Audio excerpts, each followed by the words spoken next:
नमस्कार। मैं प्रद्युमन जोशीला।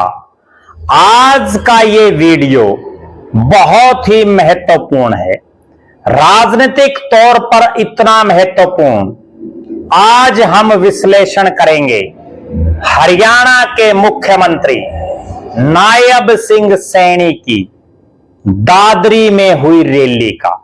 जी हां, दादरी एक ऐसा इलाका जिसको जिला भारतीय जनता पार्टी की सरकार ने बनाया। बीजेपी ने प्रदेश में जो पहला जिला बनाया वो दादरी ही बनाया। मनोहर लाल खट्टर साहब उस समय मुख्यमंत्री थे।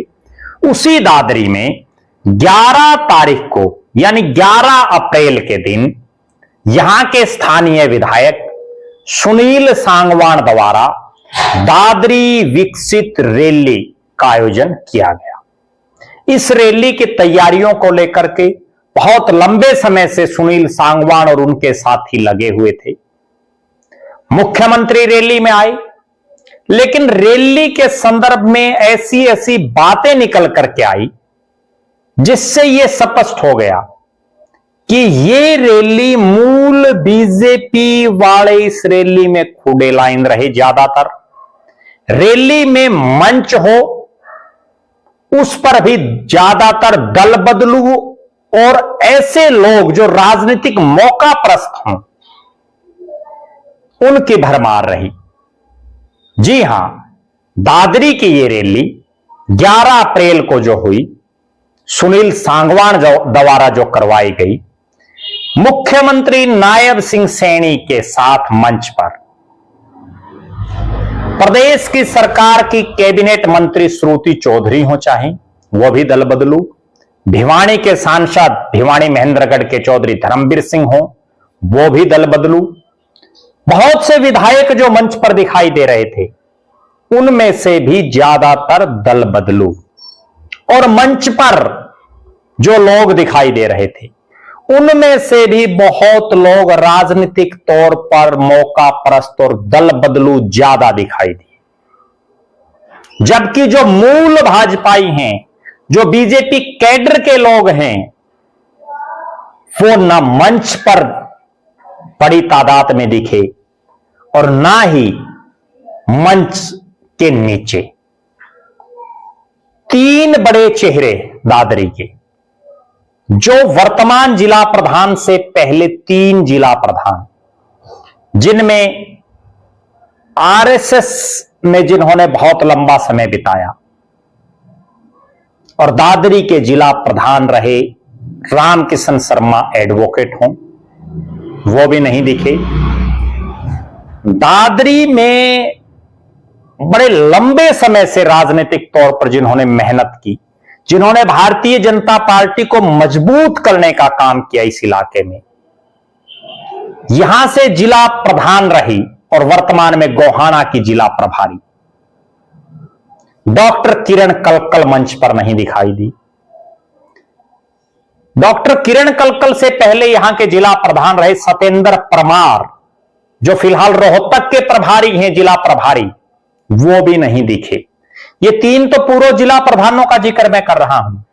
इनके इतर दादरी हरियाणा का वो जिला है बीजेपी संगठन के लिहाज से जिसके 3 नेताओं को, जिला छोटा है, सिर्फ 2 ही हल्के हैं, लेकिन 3 नेताओं को अलग अलग जिलों में जिला प्रभारी बीजेपी ने बना रखा है।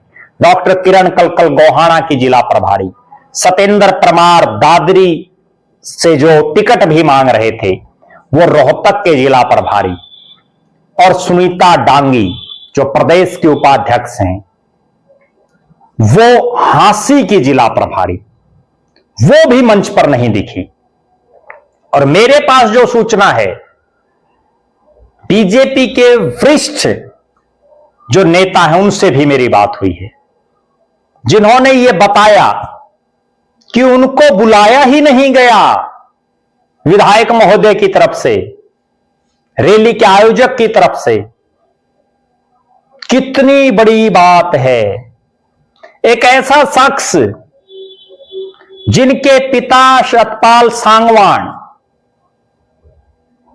जो अब इस दुनिया में नहीं हैं, लेकिन वो मंत्री रहे, विधायक रहे, लेकिन उसके साथ साथ बड़े दल बदलू नेता भी रहे। हरियाणा विकास पार्टी से अपनी राजनीतिक यात्रा उन्होंने शुरू की चौधरी बंसीलाल के साथ, और उसके बाद कभी हरियाणा जनहित कांग्रेस बीएल, कभी कांग्रेस, कभी जननायक जनता पार्टी, ऐसे होते होते आखिरकार भारतीय जनता पार्टी में आ गई। उन सतपाल सांगवान के बेटे सुनील सांगवान इसके आयोजक, और रैली में बड़े बड़े जो बीजेपी के मूल भाजपाई हैं, जिन्होंने बीजेपी को खून पसीने से सींचा हो, वो मंच है नदारद। इस इलाके के सबसे पुराने भाजपाई भी हैं एक, जो पार्टी के जिला प्रधान तक रह चुके हैं, वो भी मंच से नीचे बैठे थे, मुख्य मंच से। तो आप अंदाजा लगा सकते हैं इस रैली में जितने इर्द गिर्द दिखाई दे रहे थे मंच पर, अगर उनके चेहरों को ध्यान से देखें तो ज्यादातर वो नेता हैं जो मूल भाजपाई नहीं हैं। और यही एक कारण रहा, मुख्यमंत्री भी भांप गए कि उनके संगठन के मजबूत पिलर रैली में मंच पर नहीं है। जिन्होंने दादरी जिले में पार्टी को सींचने का काम किया, वो लोग मुख्यमंत्री की रैली में जब मंच पर नहीं दिखे, तो मुख्यमंत्री ने क्या घोषणा दादरी के लिए की, वो भी सबके सामने है। जहां जहां प्रदेश के मुख्यमंत्री जा रहे हैं, बड़ी बड़ी घोषणाएं कर रहे हैं, लेकिन दादरी के इलाके में वही ज्यादातर पुरानी बातें उन्होंने दोहराई। बजट में जो सरकार ने प्रावधान किए हैं उन्हीं को गिनवाया। कोई विशेष पैकेज दादरी के इस इलाके को प्रदेश के मुख्यमंत्री नहीं दे करके गए। और उसके पीछे एक बहुत बड़ा कारण यही है कि मूल भाजपाई मंच पर दिखाई नहीं दिए बड़ी तादाद में। रिपोर्ट तो यहां तक भी है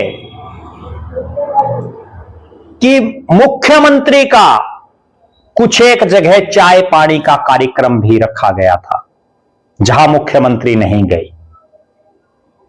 ऐसी चर्चाएं हैं राजनीतिक गलियारों में कि मुख्यमंत्री इस रैली से कहीं ना कहीं नाखुश नजर आ रहे हैं। इस रैली में एक चर्चा और बड़ी भारी है कि दादरी हलके के अलावा बाहर के विधानसभा क्षेत्रों से भी अच्छी तादाद में लोग आए हुए थे, लोगों को लाया गया था। प्रदेश के मुख्यमंत्री नायब सिंह सैनी आए और उनके मंच पर भारतीय जनता पार्टी के वो चेहरे ना दिखाई दें जिन्होंने वर्षों वर्षों तक बीजेपी को मजबूत करने का काम किया। सुनील सांगवान कौन है? ठीक है, सुनील सांगवान जो है एक अफसर रहे हैं, राजनीति में उनकी पहली पार्टी भारतीय जनता पार्टी रही, इसमें कतई कोई दो राय नहीं। वीआरएस लेते ही उन्होंने बीजेपी ज्वाइन की और उसके बाद उनको टिकट दे दी गई। उनको टिकट देने से भी बहुत से भाजपाई नाराज थे। एक भाजपाई ने तो चुनाव भी लड़ा उनके सामने। कई ऐसे नेता भी थे जो आज भी नाखुश हैं उनको टिकट देने से, पार्टी नेतृत्व से। लेकिन टिकट मिल गई, विधायक बन गए।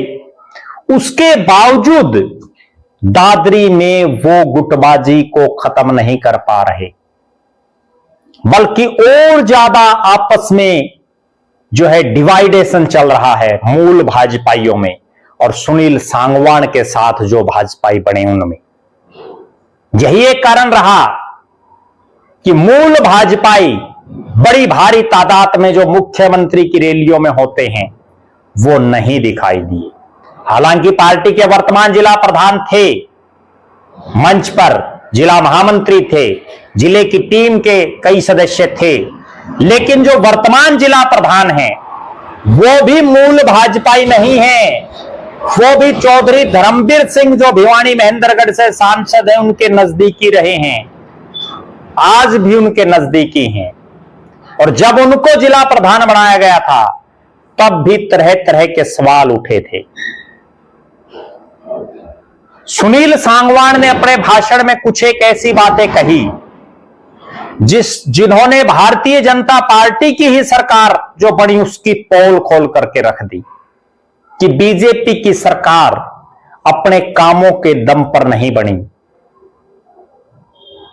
उन्होंने जो बातें कही उस पर हम एक अन्य वीडियो में चर्चा करेंगे, जिसमें हम आपको बताएंगे कि सुनील सांगवान के भाषण का क्या निचोड़ है, आखिर सुनील सांगवान क्या कहना चाहते हैं। कांग्रेस पर तो वो निशाना साध रहे थे, लेकिन वो निशाना लग बीजेपी की तरफ रहा था। वो एक अन्य वीडियो में हम चर्चा करेंगे। इस रैली के बाद दादरी विधानसभा क्षेत्र में यह चर्चा शुरू हो गई है कि हो सकता है जिस तरह का दादरी का इतिहास रहा है, यहां भारतीय जनता पार्टी लगातार अपने प्रत्याशियों को बदल रही है। इस रैली के बाद इस तरह की चर्चाएं चल पड़ी हैं कि अगले चुनाव में बीजेपी यहां से फिर से प्रत्याशी बदलने का जो उनका पुराना इतिहास है उसी को फिर दोहरा सकती है। आप दर्शक क्या मानते हैं? सुनील सांगवान के राजनीतिक भविष्य को लेकर के आपका क्या मानना है? इस पूरे दादरी विधानसभा क्षेत्र में कौन वो नेता या नेत्री है जो अगले विधानसभा में यहां से चुनाव जीतने की अक्षमता रखते हैं या रखती हैं? आप उन नेता या नेत्री का नाम जरूर कमेंट करें। आपकी नजरों में दादरी की रैली कैसी रही? अपनी बेबाक राय जरूर रखें। मूल भाजपाइयों को जिस तरह से दरकिनार किया जा रहा है उसको लेकर के आपकी क्या राय है, उस पर भी अपनी बातें कमेंट के माध्यम से जरूर लिखें। बहुत बहुत धन्यवाद। आपका अपना प्रद्युमन जोशीला।